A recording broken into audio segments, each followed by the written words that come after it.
Ховсонбор аймгийн лаборатори 5 дугаар сургуулийн бага ангийн багш Жавдансар. Миний хувьд хүүхэд нэг бүрийг номон дуртай болгохыг зорилгоо болгож номын тэмдэг дээр хүүхэд бүрийг хөгжүүлэн ажилладаг. За ингэж ажиллахдаа 4 зүйлийг чиглэл болгон ажилладаг. Нэгт нь бол өөрөө хүүхдүүдээ үлгэрлэхийг ирмэлцдэг, хүүхдүүдтэйгээ ном солилцож уншдаг, өөрийн уншсан номын агуулгыг хүүхдэд тохирох хэсгийг бол ангийнхаа хүүхдүүдэд ярьж өгдөг. За хоёрдугаарт нь бол ангидаа бол ярилцлагыг зохион байгуулдаг, уншсан номынхын талаар ярилцлагыг. За гуравт нь бол номын тэмдэглэлийг хөтлүүлдэг. За дөрөвт нь их эцэгтэйгээ нийлж гэрээр номын багц аялуулж ажилладаг. Би намайг найз нартай ярьдаг баснаа миний ярих чадвар нэмэгцээ. Би намын тэмдэглэл адлагын тул тусламж бодож зарлах чадвар маань нэмэгцээ. Би номыг уншсанаар миний унших чадвар нэмэгцээ.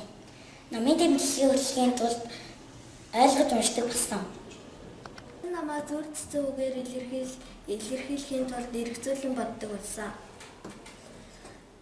Ном уншсанаар миний зөв бичих чадвар нэмэгцээ. Жавдан суран багштай 4 ангид миний хүү болох хас эрдэнэ сурдаг. Ингээд манай гэрт номын багц аян маань айлчлан ирсэн.